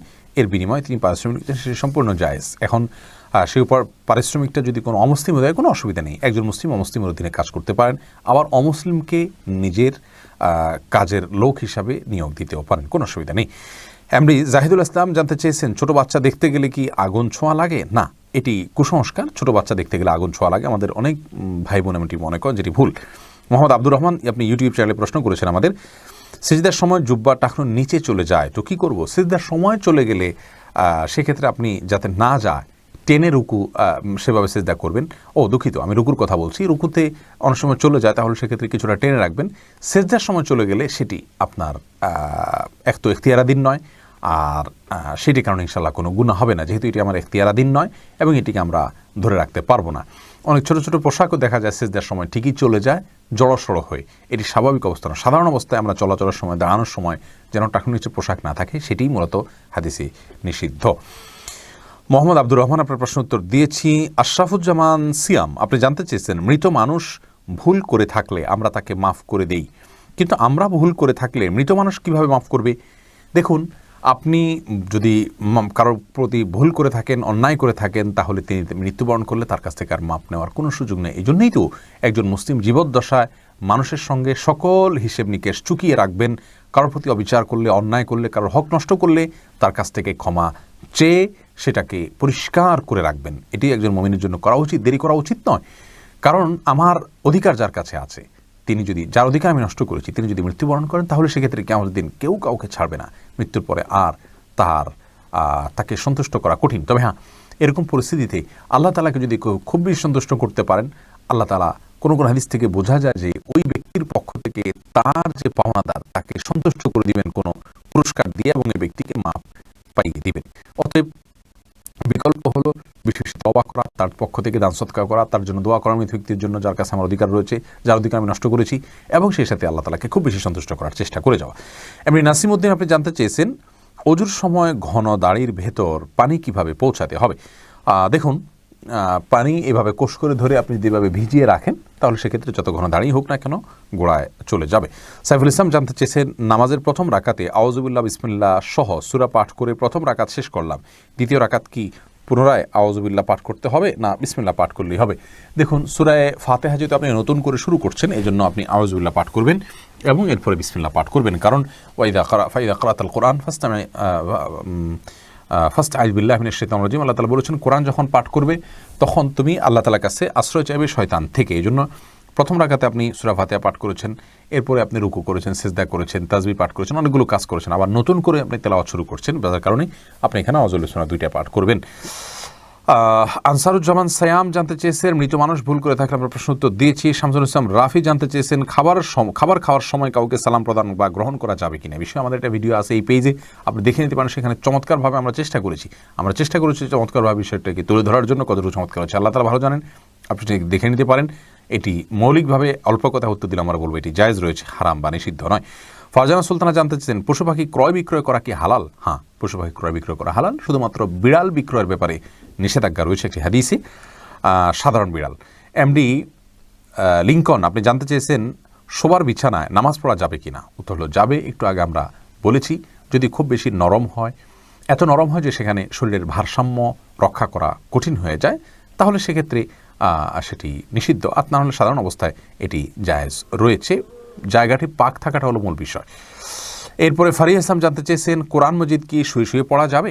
হ্যাঁ বোন ফারিয়া, কোরআন মজিদ শুয়ে শুয়ে পড়া যাবে, কোরআন মজিদ শুয়ে পড়া যাবে না এমন কোনো কথা কোরআন হাদিসের কোথাও বলা হয়নি, বরং সাধারণ অবস্থায় কোরআন মজিদ পড়া যাবে। তবে কোরআন মজিদের প্রতি কোরআন মজিদকে বুকের মধ্যে ধরে অসম্মানজনকভাবে শুয়ে শুয়ে পড়া উচিত না, আপনি মুখস্থ থেকে পড়তে পারেন।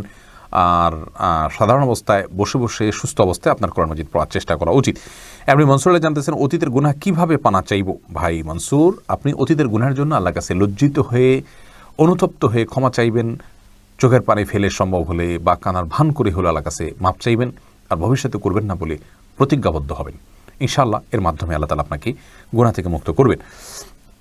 এমডি রফিক আহমেদ জানতে চেয়েছেন আল মাহমুদ নামের অর্থ কি? আমার ছেলের নাম রাখতে চাচ্ছি, কেমন হবে? রাখতে পারেন। আল মাহমুদ মানে প্রশংসিত। আসলে আল এটি বংশের নামের শুরুতে রাখতে হয়, শুধু মাহমুদ আপনি বাচ্চার নাম রাখতে পারেন। আর আপনি নিজে যেহেতু রফিক আহমেদ আপনার নাম, সেই সেহেতু আপনি মাহমুদ আহমদ বা মাহমুদ রফিক বা মাহমুদ বিন রফিক এরকম রাখতে পারেন। এরপরে খায়রুল ইসলাম জানতে চেয়েছেন এনজিওতে জব করি, মায়ের ক্যান্সার, তাই বাধ্য হয়েই করি, আমার ইবাদত কবুল হবে কিনা? ভাই খায়রুল ইসলাম, এনজিওতে জব করা তো মৌলিকভাবে হারাম নয়। এনজিওতে আপনি যে জবটি করছেন সেখানে যদি কোনো হারাম কাজ আপনাকে করতে হয় তাহলে সেটি হারাম হবে। কিন্তু যদি আপনি এনজিওতে এমন কোনো প্রফেশনে জব করেন, এমন কোনো দায়িত্বে আপনি কাজ পালন করেন, দায়িত্বে থাকেন যে দায়িত্বে সরাসরি কোনো হারাম লিপ্ত হতে হয় না, তাহলে সেক্ষেত্রে সে চাকরি আপনার জন্য হারাম নয়। সাজেদা জাবিন আপনি জানতে চাইছেন সরকারি চাকরিজীবীদের পেনশনের টাকা দিয়ে কি হজ করা যাবে? হ্যাঁ বোন, অবশ্যই করা যাবে। পেনশনের টাকা দিয়ে আপনি হজ করতে পারেন, তবে পেনশনের যে টাকাটা পাবেন সেই টাকাটাকে মধ্যে আপনি আবার সেটা কোথাও লাগিয়ে সুদের উপর রেখে হজ করতে পারবেন না। আপনি পেনশনের টাকা নিয়ে হজ করতে পারেন, সম্পূর্ণ হালাল আপনার জন্য, এটি আপনার প্রাপ্য। আফনান লিজ আপনি জানতে চেয়েছেন আমার ছেলের রোগ মুক্তির জন্য আমি কি দোয়া করব?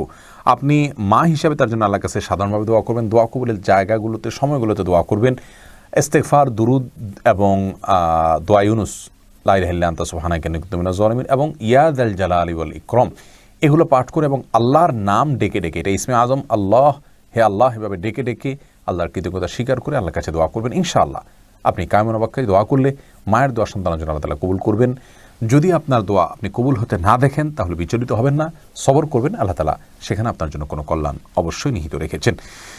মহিমা মাহি আপনি জানতে চেয়েছেন নবজাতকের বমি কাপড়ে লাগলে নামাজ হবে কিনা? দেখুন, বমি নাপাক, সেটা নবজাতক হোক অথবা প্রাপ্তবয়স্ক কেউ হোক, সবার বমি নাপাক, যার কারণে এটি লাগলে নাপাক হয়ে যাবে। এমনি এসিও পলাশ জানতে চেয়েছেন মোজা পড়লে তো টাকনো ঢেকে যায়, তাহলে কি করব? ভাই পলাশ, মোজার জন্য এই বিধান নয়। জুতা, মোজা এগুলো তো টাকনোর নিচেই থাকবে, সেটাই স্বাভাবিক। যেগুলো উপরের পোশাক সেগুলো যদি নিচে যায় তাহলে সেক্ষেত্রে সেটি নিষেধাজ্ঞা। আর যেটি নিচেরই পোশাক, মূলত টাকনোর নিচের অংশ ঢাকার জন্যই মোজা, যার কারণে সেটি নিষিদ্ধ নয়। আর এই জন্য রাসূল আকরাম সাল্লাল্লাহু আলাইহি ওয়াসাল্লাম হাদিসে লুঙ্গি এবং এ জাতীয় শব্দ, চাদর, এই সমস্ত শব্দগুলো আসছে, কারণ এগুলো উপরের পোশাক, মূলত নিচের পোশাক নয়। উপরের পোশাকটা নিচে চলে গেলে সেটি দূষণীয়, আর যেটা পোশাকটাই নিচের সেটা নিচে রাখলে কোনো অসুবিধা নেই। এরপরে ইসমু আপনি জানতে চেয়েছেন মুসলিমের ঘরে কি অমুসলিম মহিলা কাজ করতে পারবেন, কোনো অসুবিধা নেই বোন।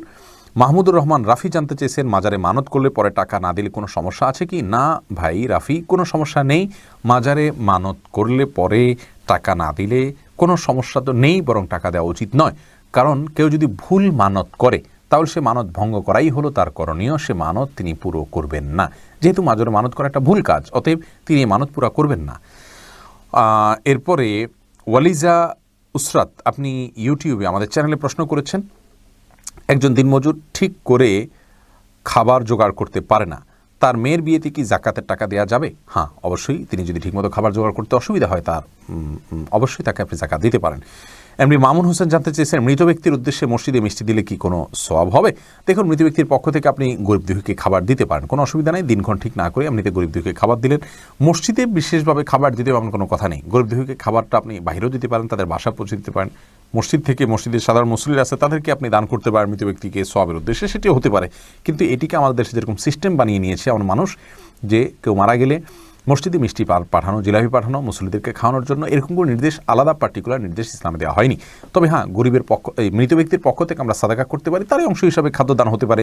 সেটি গরিব অসহায় মানুষকে প্রাধান্য দিয়ে দেওয়া উচিত। মসজিদে না দিয়ে আপনি সেটি যদি বস্তিতে দেন, গরিব মানুষের বাসা বাড়িতে দেন, সেটি আরও বেশি সওয়াবের কারণ হবে ইনশাআল্লাহ। এরপরে অর্ষা নীলু, আপনি জানতেছেন দেনমোহরের টাকার কি জাকাত দিতে হবে?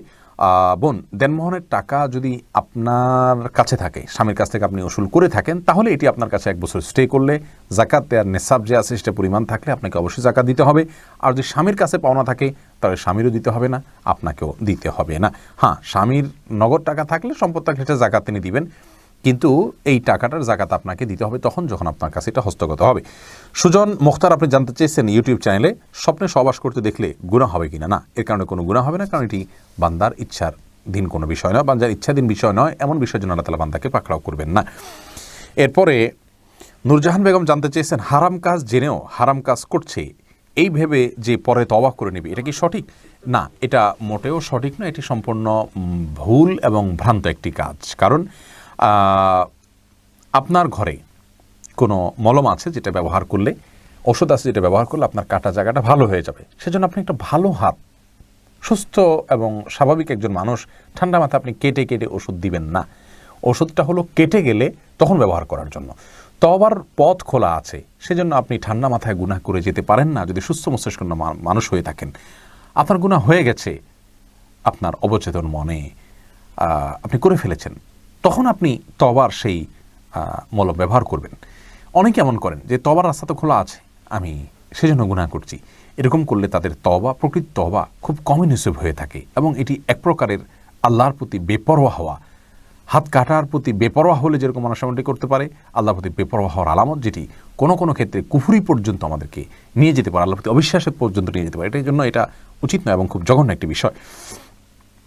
এরপরে জান্নাত আরা জুলি, আপনি জানতেছেন মুরগি একাই জবাই করতে পারবে কি না কারো হেল্প ছাড়া? হ্যাঁ, করতে পারবে, কোনো অসুবিধা নেই। মুরগিতে একজন ধরতে হবে এমন কোনো বাধ্যবাধকতা নেই। আপনি মুরগি যেভাবে খুশি সেভাবে জবাই করবেন, জবাই করাটাই হলো মুখ্য। বিসমিল্লাহ বলে জবাই করতে পারলে আপনি নিজে একাও করতে পারেন, কোনো অসুবিধা নেই। এরপরে এমডি রায়হান সিদ্দিকী, আপনি জানতে চেয়েছেন মাগরিবের সময় ঘুমিয়ে বা শুয়ে থাকা বা খাওয়ার বিধান সম্পর্কে জানতে চাই। দেখুন ভাই রায়হান, মাগরিবের পরে এশার আগে শোয়ার ব্যাপারে হাদিসে নিষেধাজ্ঞা রয়েছে। নবী সাল্লাল্লাহু আলাইহি ওয়াসাল্লাম অপছন্দ করতেন এই সময় শোয়াটাকে, যার কারণে মাগরিবের পরে শোয়া উচিত নয়। তবে যদি কেউ অসুস্থ থাকেন, শরীরে ক্লান্তি থাকে, তিনি শুয়ে আছেন ক্লান্তির কারণে, সেটি ভিন্ন বিষয়।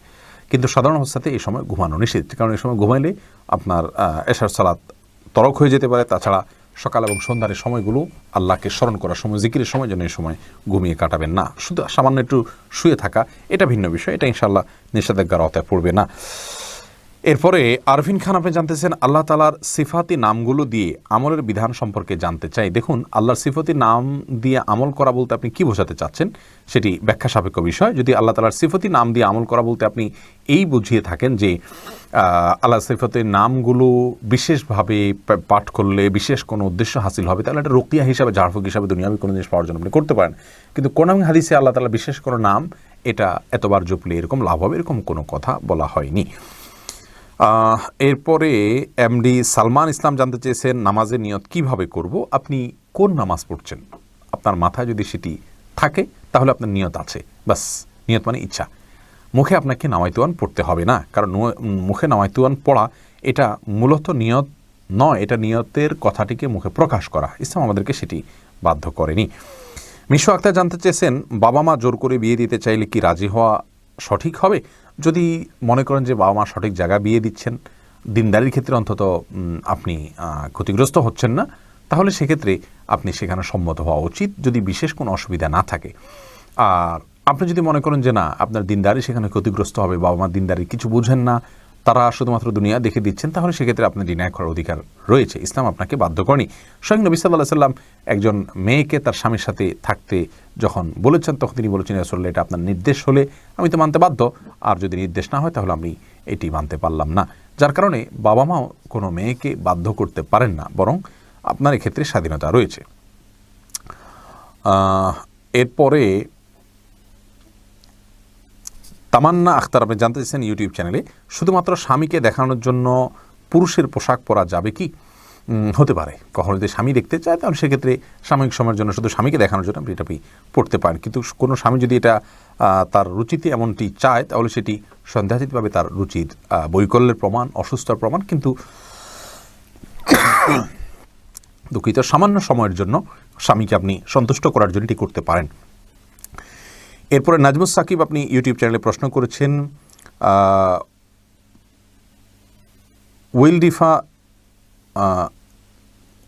ওয়েলডিপ ফটোগ্রাফি এবং স্ট্রিট ফটোগ্রাফি করা যাবে কিনা। দেখুন, স্ট্রিট ফটোগ্রাফি হোক আর যত রকম ফটোগ্রাফি হোক না কেন, এগুলো আপনার যতক্ষণ পর্যন্ত সফট কপি থাকবে, সফট ফটোগ্রাফি কি ইসলামী শরীয়তে বিশুদ্ধ ওলামাদের বিশুদ্ধ ব্যাখ্যা অনুযায়ী, মত অনুযায়ী এটি জায়েজ রয়েছে। যদি ছেলেরা ছেলেদের ছবি নিয়ে কাজ করে, মেয়েরা মেয়েদের ছবি নিয়ে কাজ করে এবং অশ্লীল কোনো কিছু নিয়ে কাজ না করেন তাহলে সেটি জায়েজ রয়েছে। বাকি এর আরও বিভিন্ন ক্যাটাগরি থাকতে পারে বিস্তারিত, সেগুলোর জন্য পৃথক পৃথক বিধান থাকতে পারে। আমি শুধু মূল বিধানটা বা মৌলিক জিনিসটা আপনাকে জানিয়ে রাখলাম। আইন আখতার আপনি জানতে চাইছেন কোনো প্রতিযোগিতায় সফল হতে চাইলে কি আমল করতে হবে।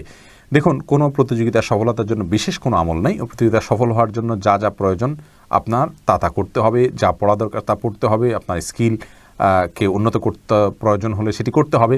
সেই সাথে আল্লাহর কাছে সাধারণ সফলতার জন্য আপনি দোয়া করে যাবেন, বাস সাধারণভাবে আপনি যে কোনো ভাষায় দোয়া করবেন। শাকিলা আখতার শাপলা আপনি জানতে চাইছেন তাহাজ্জুদের নামাজের জন্য বিতর বাদ রাখলে তারপর পিরিয়ড হলে কি করব। পিরিয়ড হয়ে গেলে পিরিয়ড থেকে যখন সুস্থ হবেন তখন পড়ে দিবেন। এরপরে রোজি আহমেদ জানতে চাইছেন রুকু করার সময় কাপড় টাকনুর উপরে উঠে গেলে নামাজ হবে কি। দেখুন, রুকু করার সময় যদি টাকনুর উপরে কাপড় উঠে যায় তাহলে সেক্ষেত্রে আপনার মেয়ে মানুষ হিসাবে সামান্য এক ঝলকের জন্য উঠলো, 1 সেকেন্ড 2 সেকেন্ডের জন্য উঠলো, তাতে গুনাহ হবে না ইনশাআল্লাহ বিইذনিল্লাহ। এমনি মেহেদি হাসান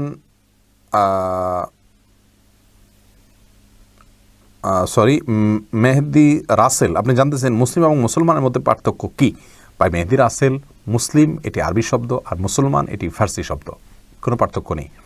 ফার্সিতে উর্দুতে মুসলমান বলা হয়, আমরা বাংলাতে মুসলমান বলি অনেকে, আর মূলত এর আরবি শব্দটা হলো মুসলিম, যার কারণে অর্থগত কোনো পার্থক্য নেই, দুই ভাষায় ব্যবহার হয়ে থাকে। এরপরে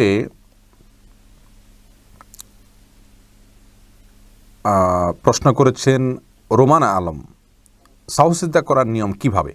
দেখুন, সাহসিদ্দার 2টি নিয়ম রয়েছে। একটি হলো যে আপনি আত্মাহিত দুরূদ ইত্যাদি পাঠ করার পর আপনি সরাসরি 2টা সেজদা দিয়ে উঠে 2 দিকে সালাম ফিরিয়ে ফেলবেন। আরেকটা হলো যে একদিকে সালাম ফিরিয়ে সেজদা দিয়ে উঠে 2টা সেজদা দিয়ে উঠে আপনি আবারও আত্মাহিত দুরূদ পড়ে তারপর 2 দিকে সালাম ফিরে সালাত শেষ করবেন। এই 2টা পদ্ধতির অনেক ওলামায়ে কেরামের মধ্যে 2 ধরনের ভুলে 2 ধরনের পদ্ধতি অ্যাপ্লাই হবে, আর অনেকের মধ্যে সব ধরনের পদ্ধতি যে কোনো একটি পদ্ধতি অ্যাপ্লাই হবে। ইনশাআল্লাহ এ বিষয়ে আমরা পৃথক কোনো একটা ভিডিওতে বিস্তারিত আলোকপাত করব, যেহেতু এটি ব্যাখ্যা সাপেক্ষ বিষয়। এরপরে মোহাম্মদ সোহেল জানতে চেয়েছেন কেউ যদি আমার সাথে প্রতারণা করে আর আমি যদি তার সাথে কথা না বলি তাহলে গুনাহ হবে কিনা। আপনি মনের দুঃখ থেকে তার সাথে কথা নাই বলতে পারেন, কিন্তু সম্পর্ক ছিন্নের লেভেলে চলে যাওয়া উচিত না। অন্তত সালাম বা সাধারণ কথাবার্তা এটুকু অন্তত হওয়া উচিত। শরীফুদ্দিন সুজন জানতে চেয়েছেন মেয়েরা পর্দা করে লাইভে কোরআন শিক্ষা অথবা পণ্য বিক্রি করতে পারবে কিনা। পর্দার সাথে মেয়েরা যদি ছেলেদের মধ্যে মার্কেটিং করেন সেক্ষেত্রে কণ্ঠকে কোনো প্রকার কোমল না করে সম্পূর্ণ পর্দার মধ্যে থেকে তিনি করতে পারবেন। মতিয়ার রহমান আপনি ইউটিউব চ্যানেলে প্রশ্ন করেছেন বিবাহিত মেয়েদের নাম স্বামীর নামের সাথে যোগ করে রাখা যাবে কিনা। এটি ভুল একটি প্রচলন। যে কোনো মেয়েদের নাম, ছেলেদের নাম যাই হোক, নামের শেষে তার বাবার নাম, তার দাদার নাম, তার বংশের নাম থাকবে। স্বামী তার স্ত্রীর নাম যুক্ত করা বা স্ত্রী তার স্বামীর নামকে নামের শেষে যুক্ত করা এটি সঠিক নয়, কারণ এটি চেঞ্জেবল জিনিস। নাম এটি পরিবর্তনশীল কোনো বিষয় নয়, যার কারণে বাবার নাম শেষে যুক্ত থাকা উচিত, স্বামীর নাম নয়। ফারজানা চৌধুরী আপনি জানতেছেন ইউটিউব চ্যানেলে, আমার নাম ফারজানা ফাহমিন চৌধুরী। আমি যতটুকু জানি আমার নামের থাকা ফাহমিন শব্দটির কোনো অর্থ নেই, তাহলে আমার কি করা উচিত? নামটি পরিবর্তন করা উচিত? করতে হলে আমাকে কি করতে হবে? বোন ফারজানা, ফাহমিন এটার অর্থ নেই আপনাকে কে বলেছে? মূলত ফাহমুন শব্দের অর্থ হলো বুঝ বা কনসেপ্ট, আইডিয়া, মানুষের বুঝ, সেটাকে বলা হয় ফাহম। সেটাকে ফাহমিন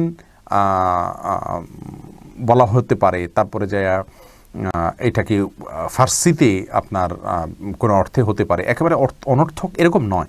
আর তাছাড়া এটি এমন কোনো নাম নয় যে নামের অর্থের ভিতরে শিরক বা কুফুর জাতীয় কোনো কিছু আছে, যার কারণে এ নাম পরিবর্তন করার জন্য আপনার বিশেষ কোনো কষ্ট, পরিশ্রম বা কসরত করার প্রয়োজন নেই।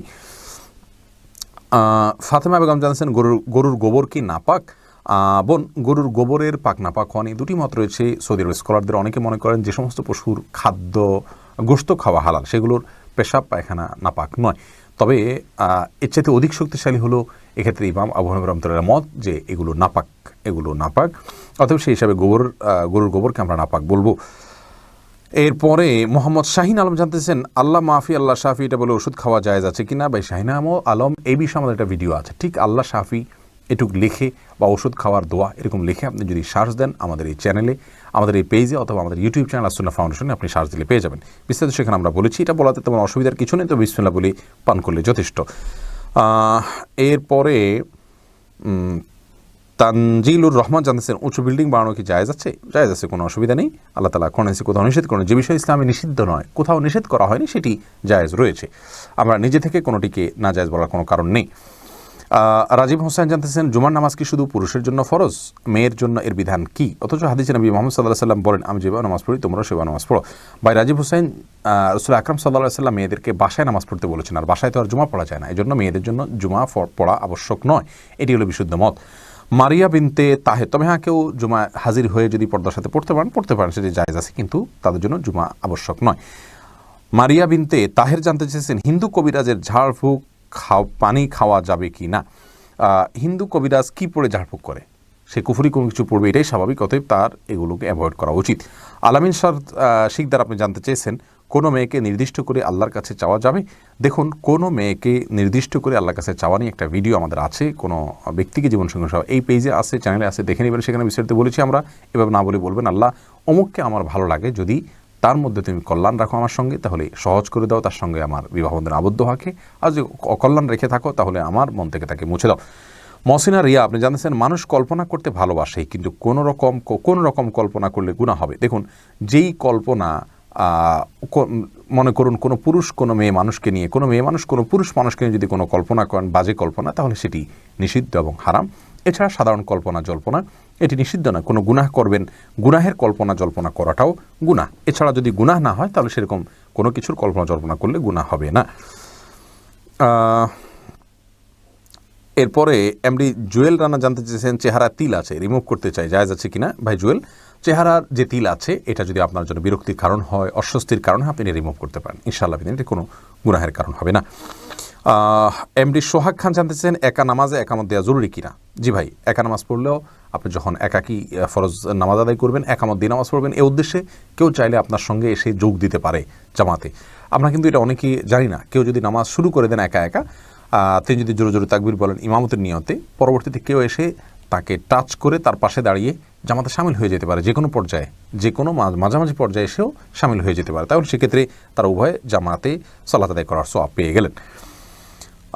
এরপরে এমডি শাফি জানতেছেন মোবাইলে ইমার্জেন্সি টাকা খরচ করে টাকা না দিয়ে মারা গেলে ক্ষমা হবে কি?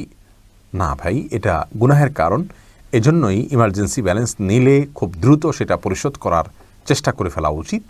আর সেই সাথে তার আত্মীয়স্বজন যারা আছেন তারা পরবর্তীতে তার দেনা পাওনা পরিশোধের ক্ষেত্রে তাদের খেয়াল করা উচিত। এটা হতেই পারে মানুষের দ্বারা, যদি এরকম হয় তাহলে সেক্ষেত্রে তাদেরকে ওসিয়ত করে যাওয়া উচিত যে আমার দেনা পাওনাগুলোর ব্যাপারে তোমরা সাবধান থাকবে, তারা তাদের পক্ষ থেকে আদায় করলে ইনশাআল্লাহ তিনি দায়মুক্ত হয়ে যাবেন। আব্দুল্লাহ মাহমুদ জানতে চেয়েছেন 20 জন মুসলমান একসাথে থাকলে কি জুমার নামাজ সালাত আদায় করতে পারবে? তারা গহীন পাহাড়ে নিরাপত্তার কাজে নিয়োজিত রয়েছে।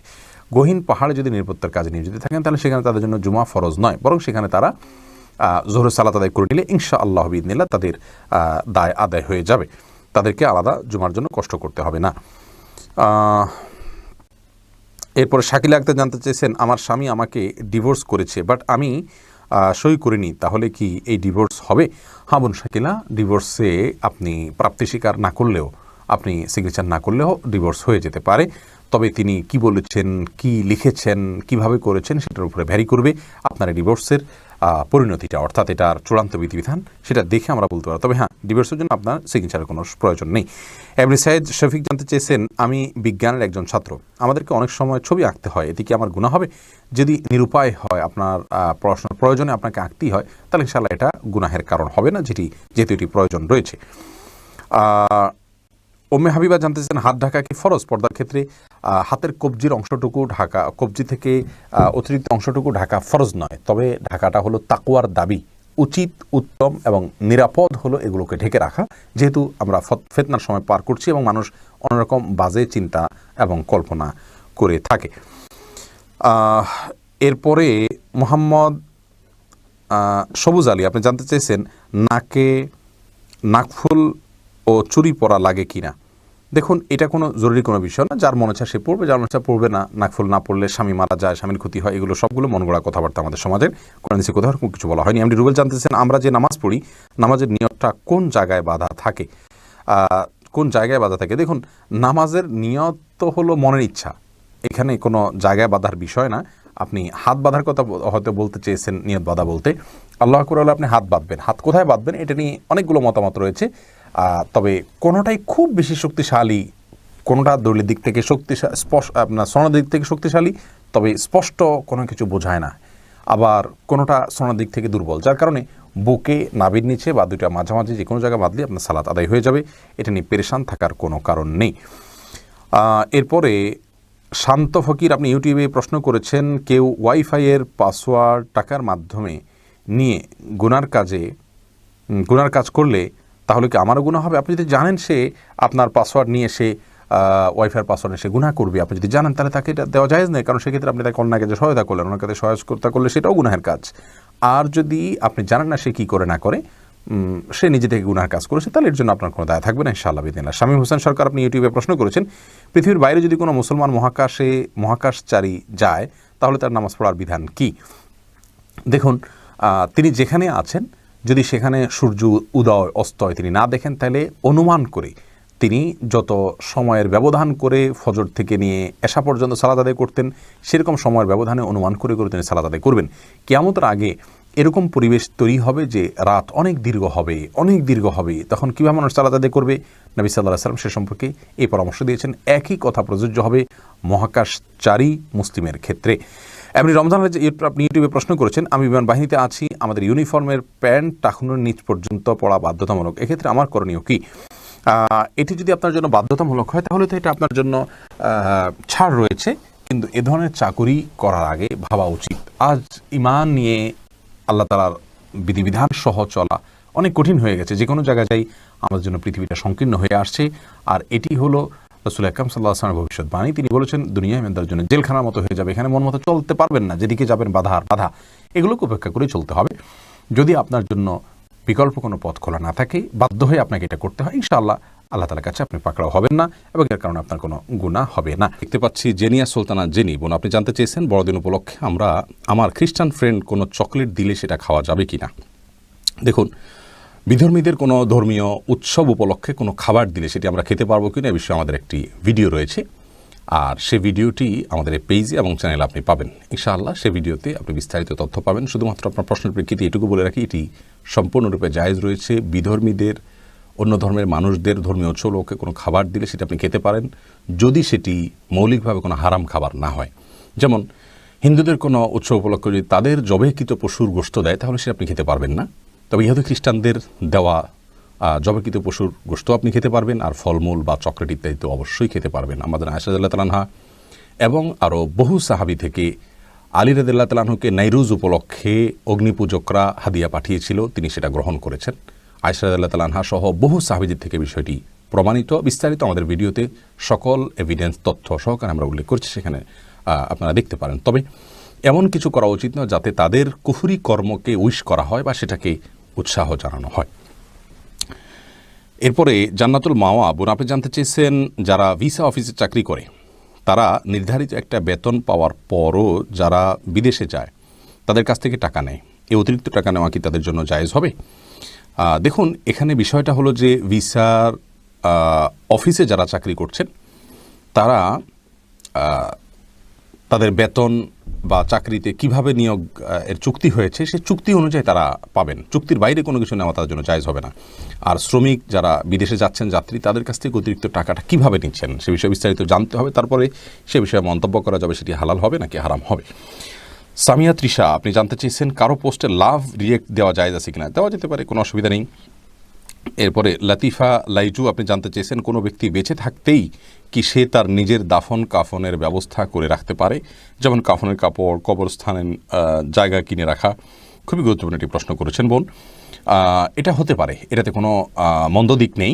শরীয়তে, কোরআন এবং হাদিসে কোথাও নিষেধ নেই এই বিষয়টি।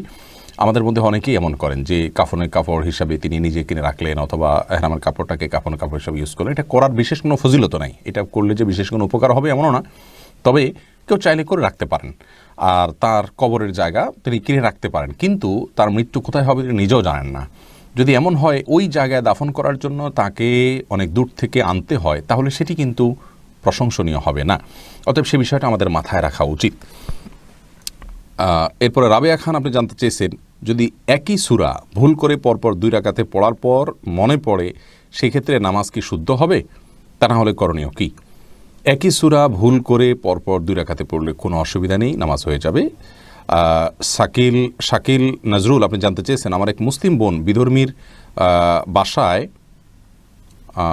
পার মেটাল চাকরি করছে, নিষিদ্ধ প্রাণীসহ সব কিছুই পাকাতে হচ্ছে, নামাজ রোজাও পালন করছে। উনি ওনার বেতনের টাকা দিয়ে একটা মাদ্রাসা মসজিদ করে দিতে চাচ্ছে, ওনার জন্য শরঈ বিধান কি? দেখুন, যদি তিনি হারাম প্রাণী ইত্যাদি পাকাতে হয়, রান্নাবাড়া করতে হয় ইত্যাদি, তাহলে সেক্ষেত্রে অবশ্যই তার সেই চাকরি করা উচিত নয়, বরং এটি অন্যায় এবং গুনাহের কাজ। কারণ আল্লাহ রাব্বুল আলামিন কোরআনে কারিমে বলেছেন ওয়ালা তাআওয়ানু আলাল ইসমি ওয়াল উদওয়ান, তোমরা গুনাহের কাজে একে অন্যের সহযোগিতা করো না। অতএব এই জায়গা থেকে এটি জায়েজ নয়, এটি গুনাহের কথা।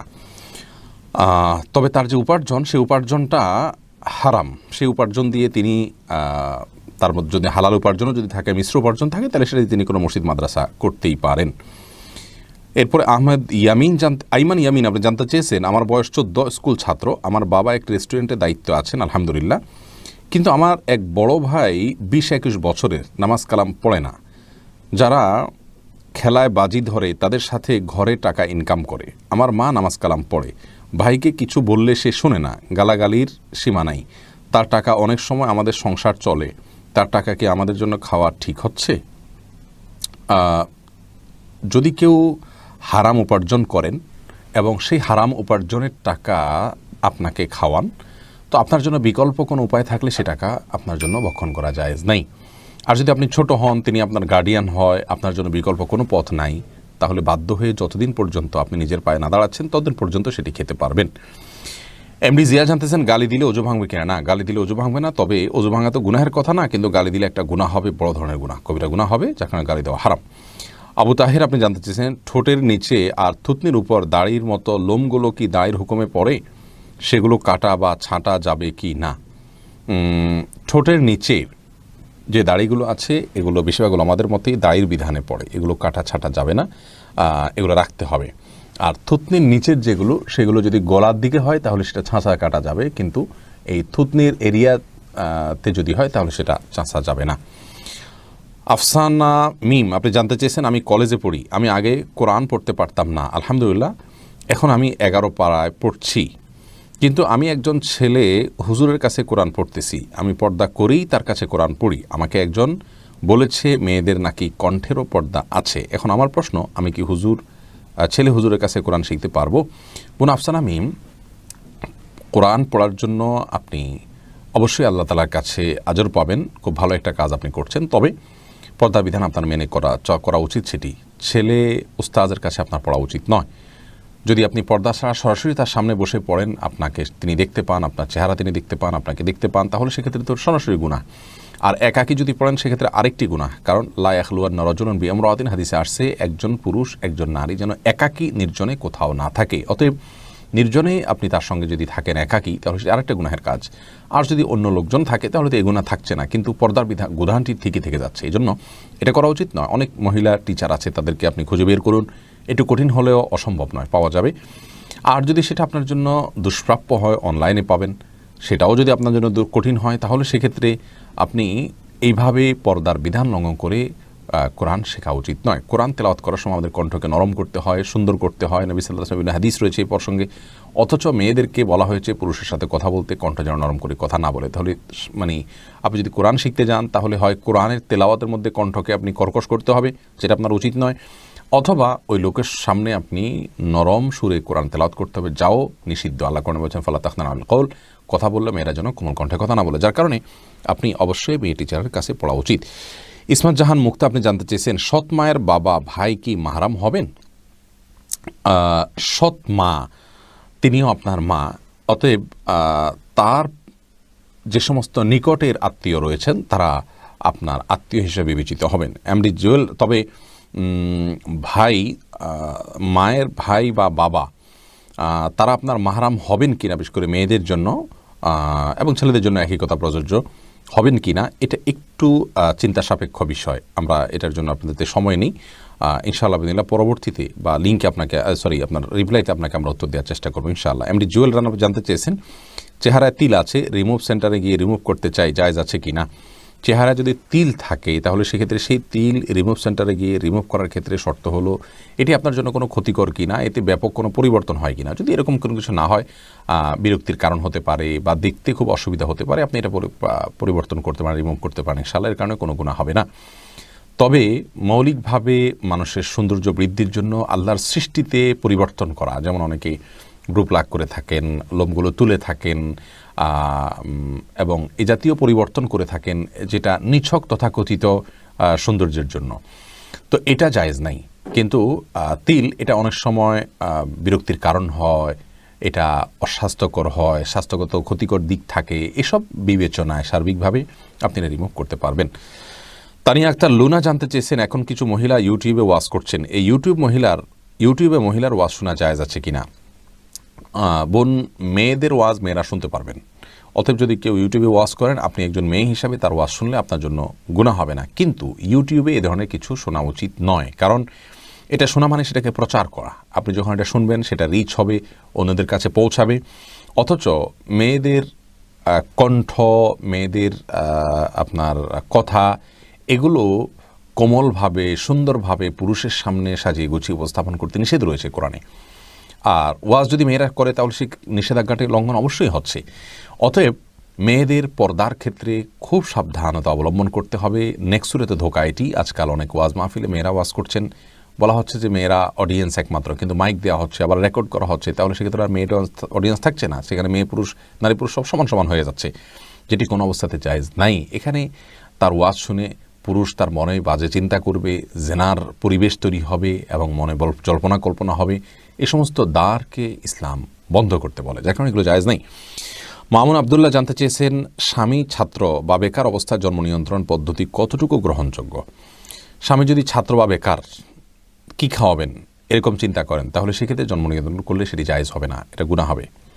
অনেকে বিয়ে করেন ছাত্রছাত্রী অবস্থায় এবং এই অজুহাতে তারা জন্ম নিয়ন্ত্রণ করে থাকেন যে আমরা ছাত্রছাত্রী, এখনও কোনো কিছু করছি না, তাহলে সন্তান হলে কী খাওয়াবো, এই চিন্তা থেকে জন্ম নিয়ন্ত্রণ করলে সেটি জায়েজ নাই, সেটা সম্পূর্ণ হারাম।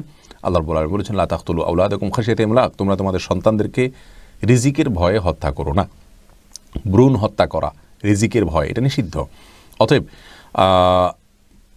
ছাত্র অবস্থায় বিয়ে করলেও এই উদ্দেশ্যে বা এই কারণে জন্ম নিয়ন্ত্রণ করতে পারবেন না। হ্যাঁ, আপনি যদি এই কারণে জন্ম নিয়ন্ত্রণ করেন যে আমরা এমন একটা পজিশনে আছি, এখানে বাচ্চা মানুষ করার মতো পরিবেশ নাই, বা বাচ্চা হলে তাকে আমরা সঠিক নার্সিং করতে পারবো না পরিবেশগত কারণে, তাহলে সেটি জায়েজ আছে। কিন্তু কি খাওয়াবো এই চিন্তা করলে জায়েজ নাই, কারণ প্রত্যেকটা মানুষের রিজিক আল্লাহ রাব্বুল আলামিন ইন্তজাম করবেন। প্রত্যেকটা মানুষের রিজিকের দায়িত্ব আল্লাহ তাআলার কাছে, মামিন দাব্বাতিন ইল্লা আলাল্লাহি রিজকুহা, প্রত্যেক প্রাণীর রিজিকের দায়িত্ব আল্লাহ তাআলার কাছে, যার কারণে রিজিকের ভয় জন্ম নিয়ন্ত্রণ পদ্ধতি জায়েজ নাই।